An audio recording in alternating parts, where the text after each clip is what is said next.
Hello student, स्वागत है आपका मेरे YouTube channel math plus YT पर। और हम बात कर रहे थे प्रश्न बैंक की। प्रश्न बैंक में 10 वीडियोज हम लेकर के आ चुके हैं। आज हम 11वां वीडियो लेकर के आए हैं और हमारे पास चल रहे थे 2 अंकों के प्रश्न।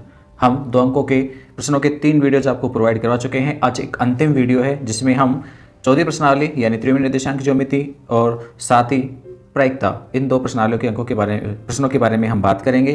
तो चौथी प्रश्नावली में से हम 5 क्वेश्चन सोल्व कर चुके हैं। 5 प्रश्न हमारे पास और शेष हैं। तो हम रेखा में समतल वाले प्रश्नावली में से 5 प्रश्नों को और साथ ही प्रायिकता के 10 प्रश्नों की और बात करेंगे। कुल मिलाकर के आज हम 15 प्रश्न हल करने वाले हैं। आपने यदि पिछले वीडियोज़ नहीं देखे हैं तो ऊपर आपको प्लेलिस्ट का लिंक दिया जा रहा है, तो पहले आप उन वीडियोज़ को देख लीजिए, उसके बाद इस वीडियो को देखना। और यदि आप मेरे चैनल पर नए हैं या फिर आपने मेरे चैनल को अभी तक सब्सक्राइब नहीं किया है तो प्लीज़ चैनल को सब्सक्राइब कर लीजिए, बेल आइकन में ऑल प्रेस कर लीजिए ताकि जो भी वीडियोज़ हम यहाँ से प्रोवाइड कराते हैं आपके पास उनका नोटिफिकेशन मिलता रहे। आपको बार बार हमसे पूछना पड़ेगा कि सर वीडियो कब आएगी। ठीक है, और वीडियो अच्छा लगे तो लाइक ज़रूर करें। तो आइए शुरू करते हैं हम आज का वीडियो।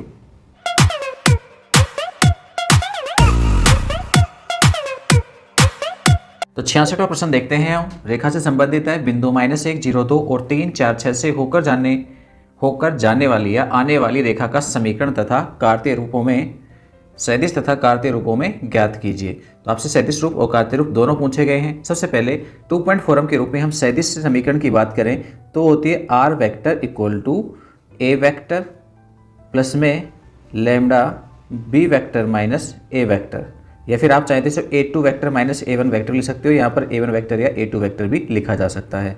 मैंने ए बी के फॉर्म में लिख दिया है। यहाँ पर A क्या है, यहाँ पर आपके पास A क्या है, पहले वाले बिंदु का स्थिति सदिश है, और B क्या है, दूसरे बिंदु का स्थिति सदिश है। तो पहले बिंदु का स्थिति सदिश बनाएंगे तो माइनस में आई कैप, और देखो J की जगह पर गुणांक 0 है तो हम उसे छोड़ देंगे, और K का गुणांक 2 तो 2 K कैप।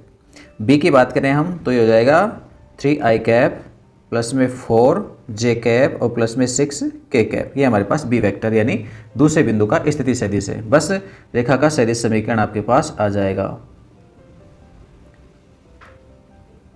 समीकरण लिखी हुई है आर वेक्टर ए वेक्टर की जगह पर माइनस का आई कैप प्लस में 2 K कैप और प्लस में लैम्डा बी वेक्टर में से ए वेक्टर को घटा देंगे। 3 आई कैप में से माइनस का आई कैप घटाएंगे तो कितना हो जाएगा, प्लस का 4 I cap. 4 J cap as it is, क्योंकि J कैप में कुछ है ही नहीं घटाने को, और 6 K कैप में से 2 K कैप को घटाएंगे तो कितना बच जाएगा, 4 K कैप बच जाएगा। ये आपके पास आ गया है सदिश रूप, और सदिश रूप से हम कार्तीय रूप बना सकते हैं, या फिर रेखा का कार्तीय समीकरण है या कार्तीय रूप है उसका समीकरण क्या होता है। 2 पॉइंट फॉर्म में कार्तीय रूप की जो समीकरण है वो होती है x minus x1 by x2 minus x1।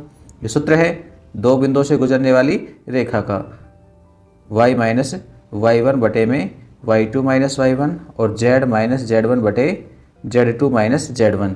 तो यह x1 y1 z1 और x2 y2 z2 ये क्या है, बिंदुओं के निर्देशांक है जो बिंदु आपको मिले हैं। तो x माइनस x1 की जगह पर -1 रखेंगे तो 0 हो जाएगा, वो प्लस का 1 हो जाएगा माइनस का 1 रखने पर, और नीचे x2 यानी 3 में से हम माइनस का 1 घटाएंगे तो प्लस 1 हो जाएगा। y माइनस y1 की जगह पे 0, y2 का मान 4 है और y1 का 0 है। z में से हम घटा देंगे 2 और नीचे 6 में से घटाना है कितना, 2।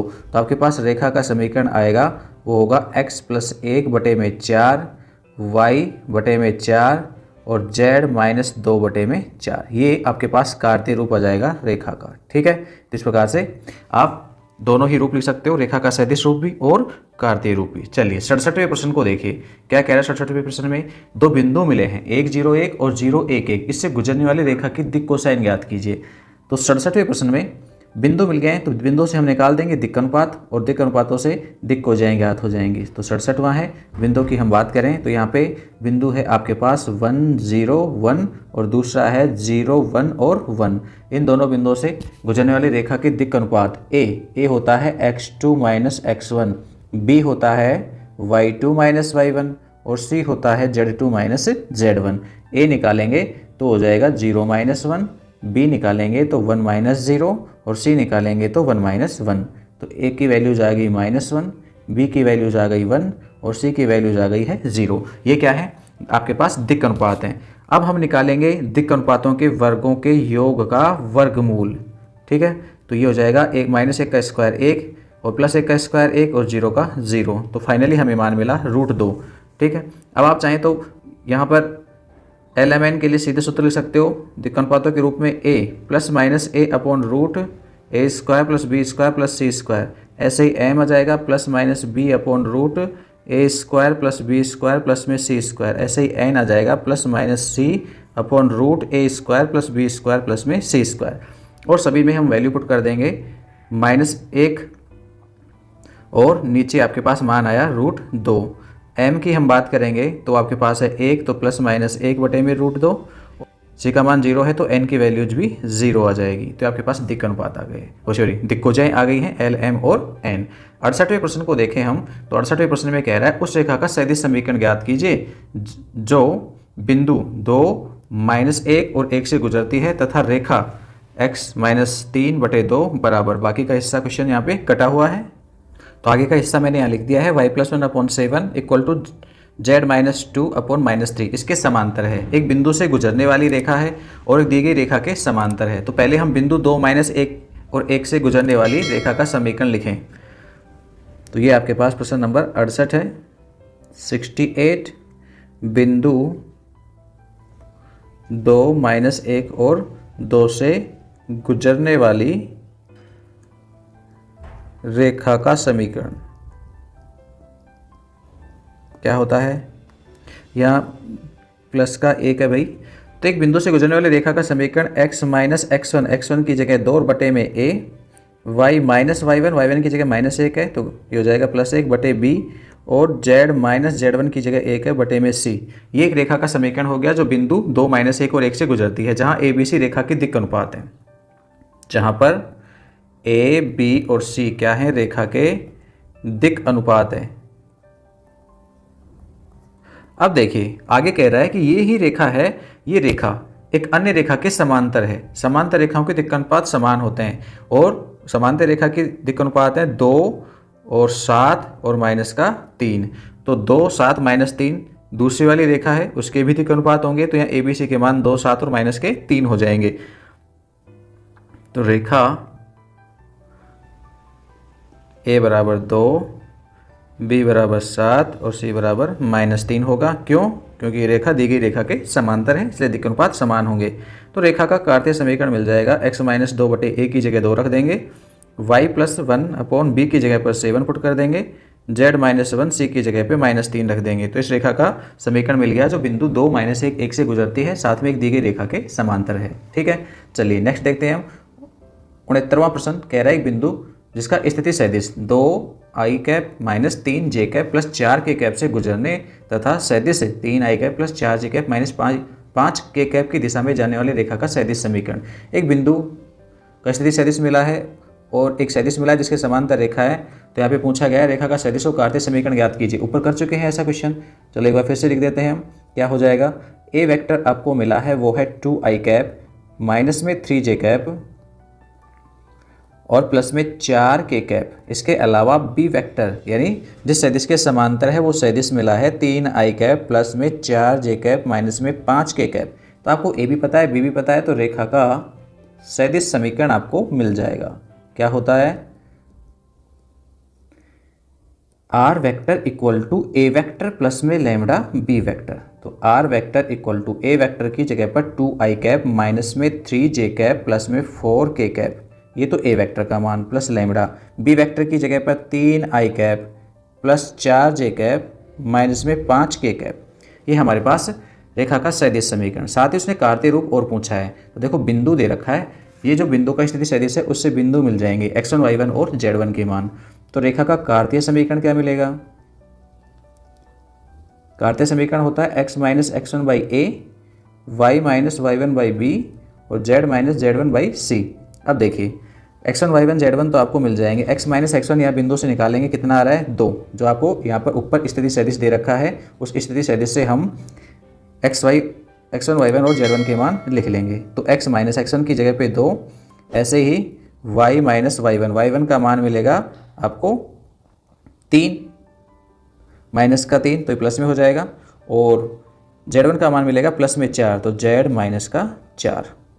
अब देखिए दिक् अनुपात कहाँ से लाएंगे हम, दिक् अनुपात मिलेंगे आपको बी वेक्टर से। जो वेक्टर बी है रेखा के समांतर, तो समांतर रेखाओं के दिक् अनुपात समान होते हैं, तो बी वेक्टर के दिक् अनुपात ही रेखा के दिक् अनुपात होंगे। और वेक्टर के दिक् अनुपात क्या होते हैं, आई जे के घटक होते हैं। तो 3, 4 और -5 सदिश के दिक् अनुपात है, तो ये रेखा के भी दिक् अनुपात होंगे, तो एक रेखा का कार्तीय समीकरण आ जाएगा। 17वें की बात करते हैं। 17वें प्रश्न में कह रहा है कि दर्शाइए कि बिंदु ए 2, 3, 4, बी -1, 2, -3 और सी है वो -4, 1, -10 है। ये कैसे हैं, संरेख हैं।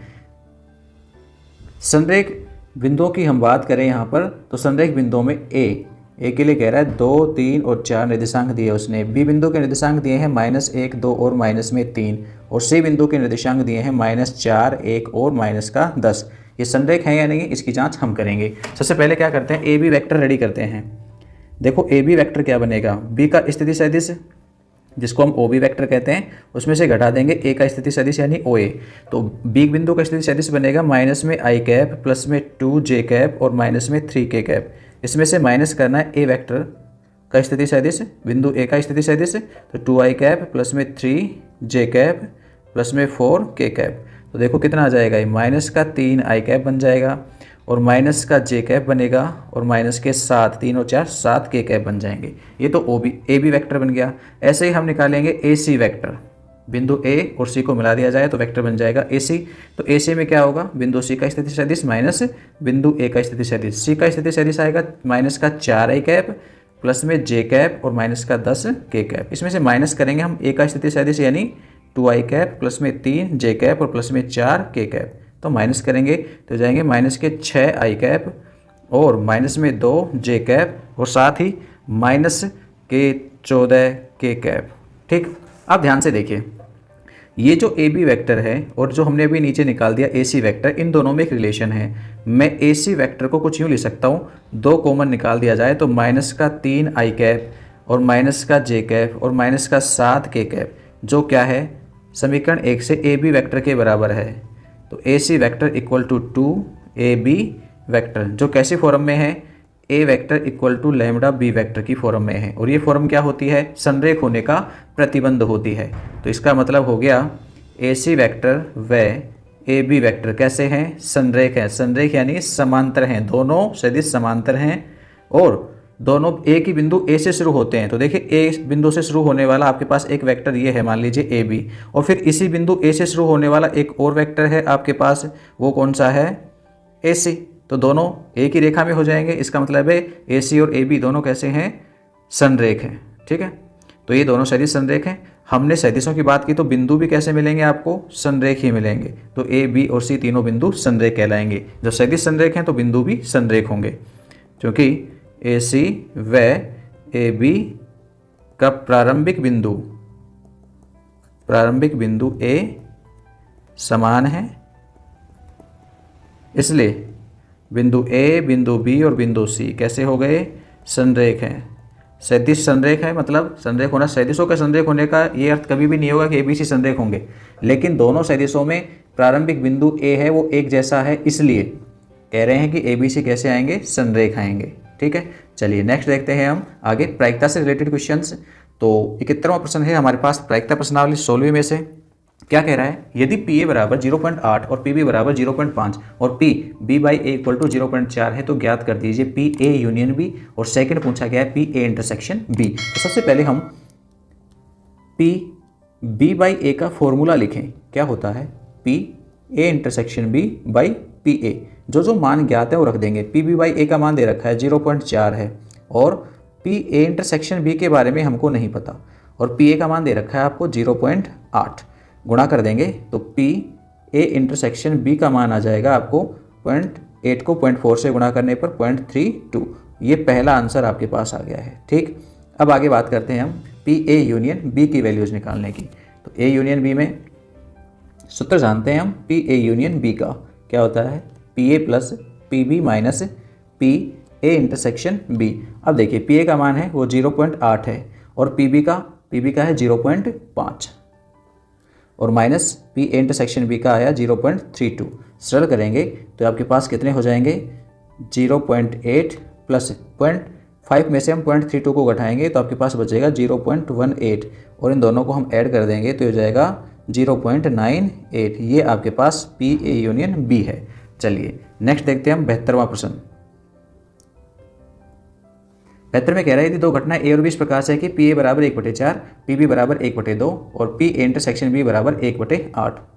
तीन वैल्यूज़ मिली, पी ए का मान 1/4, पी बी का मिला आपको 1/2 और पी ए इंटरसेक्शन बी का मिला 1/8।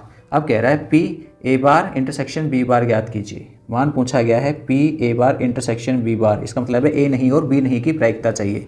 ध्यान से देखिए, आप यदि पी ए को पी बी के साथ में गुणा कर दें तो कितना आएगा भाई, 1/8 और 1/8 किसके बराबर है, पी ए इंटरसेक्शन बी के बराबर है। इट मीन्स क्या हो गया, घटना ए और बी कैसी हैं, ए और बी स्वतंत्र घटनाएं हैं और स्वतंत्र घटनाएं हैं इसलिए क्या हो जाएगा, P A bar intersection B bar equal to हो जाएगा P A bar dot P B bar. और पी ए बार का अर्थ क्या होता है, 1 माइनस में पी ए और पी बी बार 1 माइनस में पी बी। वैल्यूज़ रख देंगे हम यहाँ पर दोनों की ही, तो 1 माइनस में 1/4 और ये हो जाएगा 1 माइनस में 1/2। पहले में घटाएंगे तो 3/4 और दूसरे वाले में से घटाएंगे 1/2 को तो 1/2 मिलेगा। सरल करने पर मान आ जाएगा 3/8। तो ये पी ए नहीं और बी नहीं की प्रायिकता आ गई है। 73वें प्रश्न को हम देखें तो कह रहा है यदि ए और बी दो स्वतंत्र घटनाएं हैं तथा पी ए बराबर 0.3 और पी बी बराबर 0.4, पी ए 0.3 और पी बी 0.4, साथ में कह रहा है ए व बी स्वतंत्र घटनाएं हैं। It means P A intersection B equal to क्या होगा, P A dot P B होगा।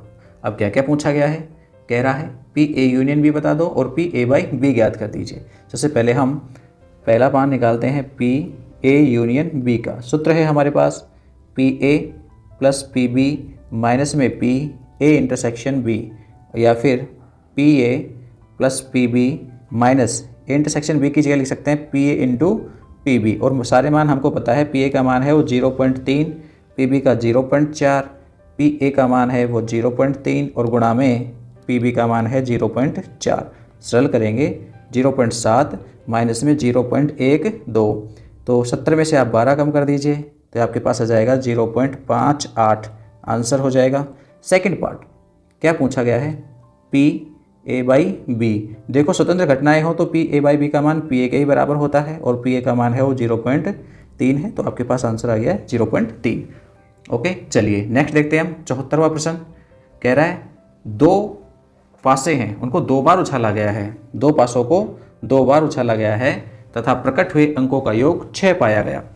अंक 4 के कम से कम एक बार प्रकट होने की सहप्रतिबंध प्रायिकता ज्ञात कीजिए। सहप्रतिबंध प्रायिकता का प्रश्न है, 2 घटनाएं हैं यहाँ पर आपके पास। सबसे पहले हम घटना ले रहे हैं, घटना ए। क्या मान रहे हैं, पासे पर प्रकट अंकों का योग 6 आना।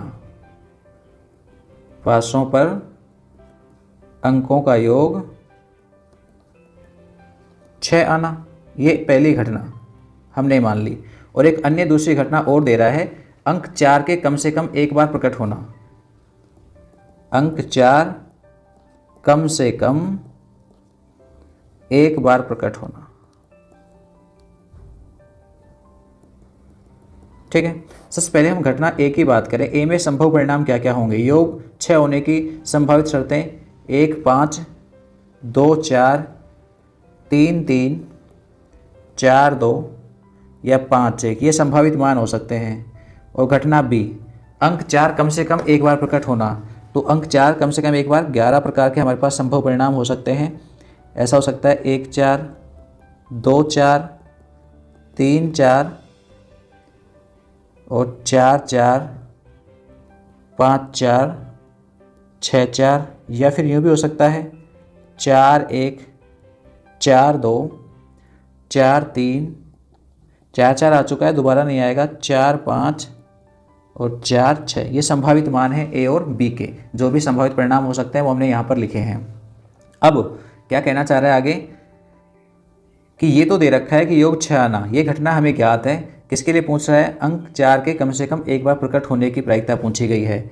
यानी जब आपको घटना ए के बारे में जानकारी पता हो तो घटना बी की सहप्रतिबंध प्रायिकता, ये मान आपसे पूछा गया है।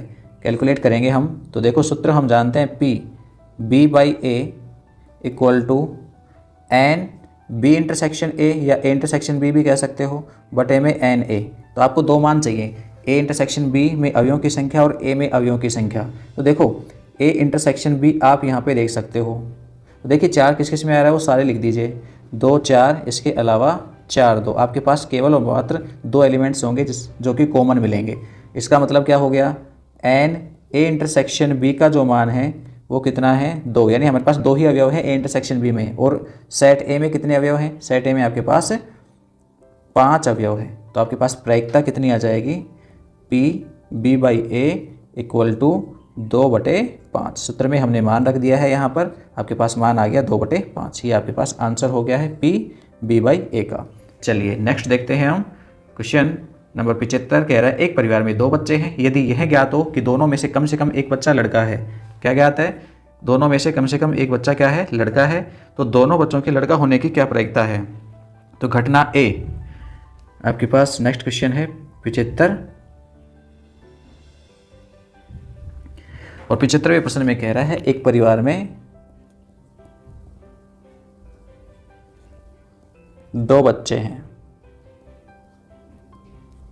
तब घटना ए कम से कम एक बच्चा लड़का है और घटना बी है दोनों बच्चे लड़के हैं। अब ए के संभावित परिणाम देखिए, 2 बच्चों में क्या क्या हो सकता है, पहला लड़का हो दूसरा भी लड़का हो सकता है, पहला लड़का दूसरी लड़की, या फिर पहली लड़की दूसरा लड़का, या फिर दोनों की दोनों क्या हो सकती हैं, लड़कियां हो सकती हैं। पर हमें चाहिए कम से कम एक बच्चा लड़का है, तो ये लड़कियों वाला ऑप्शन नहीं होगा, कम से कम एक बच्चा लड़का हो। ऐसे संभावित परिणाम यहाँ पे लिखे हैं जिसमें एक बच्चा लड़का है, यहाँ भी एक बच्चा लड़का है, यहाँ दोनों बच्चे लड़के हैं, पर कम से कम एक तो है।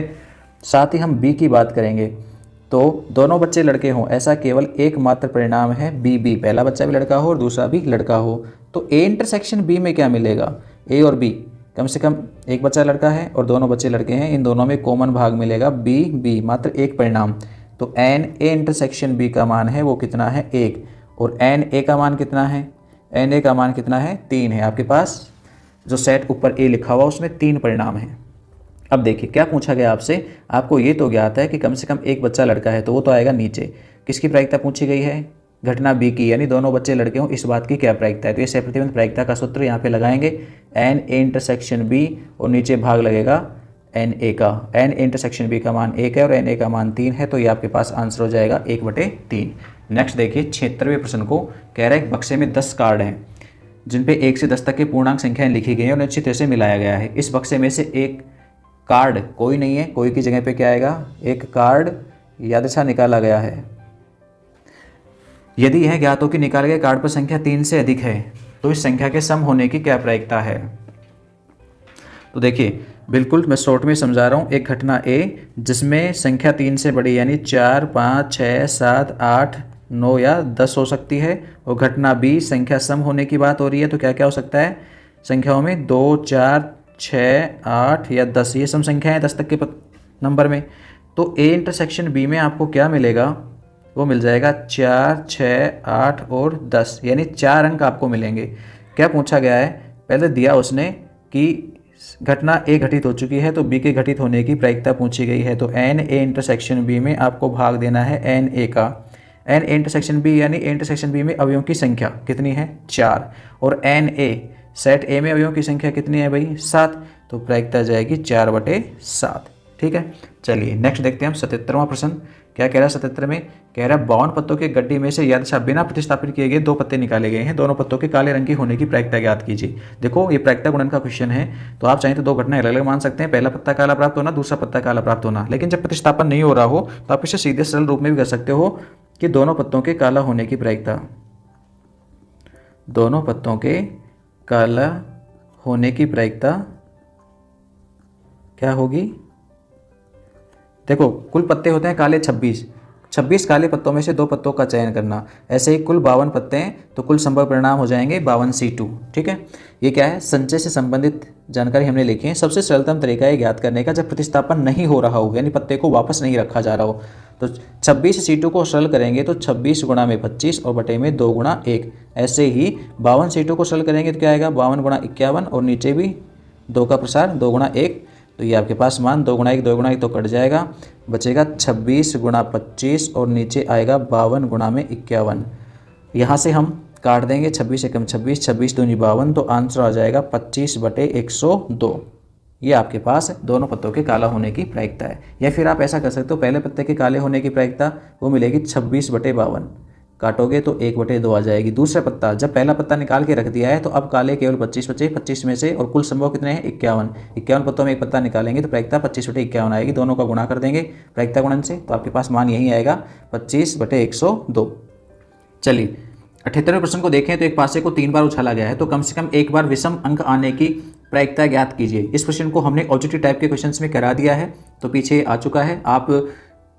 आपके पास क्वेश्चन बैंक का जो चौथे नंबर का पार्ट है आप उसे देख सकते हैं, वहाँ पे प्रश्न सोल्व कराया जा चुका है। आंसर आप निकालोगे तो आपके पास मिलेगा 7/8। ठीक है, फिर भी नहीं आता है तो आप मुझे बता सकते हैं, हम वैसे करा चुके हैं इससे पहले ही। 79 प्रश्न को देखें, कह रहा है एक विशेष समस्या को ए और बी द्वारा स्वतंत्र रूप से हल करने की प्रायिकता है वो 1/2 और 1/3 है। ये ऊ लिखा हुआ है, ऊ आपके पास यहाँ पर नहीं है तो आप इसे छोड़ें, 1/2 और 1/3 है। यानी 79 में आपको मिला कि ए है वो किसी समस्या को स्वतंत्र रूप से हल कर सकता है, उसकी प्रायिकता 1/2 है, और बी के द्वारा हल किए जाने की प्रायिकता 1/3 है। दोनों स्वतंत्र रूप से हल कर रहे हैं। It means P A intersection B का मान है वो क्या कहलाएगा, पी ए गुणा पी बी कहलाएगा। अब क्या कह रहा है कि यदि दोनों स्वतंत्र रूप से समस्या हल करने का प्रयास करते हैं तो प्रायिकता ज्ञात कीजिए। नंबर 1 समस्या हल हो जाती है, तो नंबर 1 की बात करते हैं, समस्या हल हो जाती है। इट मीन्स ये ए ने हल की है समस्या, या के लिए यूनियन बी ने हल की है, तो ए के द्वारा हल करने की प्रायिकता या बी के द्वारा हल करने की प्रायिकता। तो मान क्या होगा, P A plus P B और माइनस में पी ए इंटरसेक्शन बी, और इंटरसेक्शन बी का मान हम बता ही चुके हैं आपको, पी ए का मान 1/2 है, पी बी का मान 1/3 है, और ए इंटरसेक्शन बी का मतलब है पी ए गुणा पी बी, तो 1/2 गुणा 1/3। सरल करेंगे आपके पास एलसीएम कितना आ जाएगा, 6 आ जाएगा, और यहाँ पर 6 आएगा तो 3 से गुणा होगा, इस वाले में 2 से होगा और ये 1, तो 5 में से 1 घटा देंगे, 4/6, आंसर आ जाएगा 2/3। तो यानी समस्या हल हो जाएगी, इस बात की प्रायिकता 2/3 है। नेक्स्ट देखें, सेकंड में कहता है उनमें से तथ्यतः कोई एक समस्या का हल कर लेता है। तथ्यतः का मतलब है ठीक एक जना, तो सेकंड पार्ट में मान पूछा गया तथ्यतः एक के द्वारा हल की जाने की प्रायिकता, ए हल करता है और बी नहीं। सेकंड ऐसा भी हो सकता है ए हल नहीं कर पाए और बी हल कर ले, तो इस कंडीशन में ठीक यानी तथ्यतः एक जना समस्या को हल कर लेता है। ये कंडीशंस आपको निकालनी है, P A intersection P A intersection B dash और P A dash intersection B.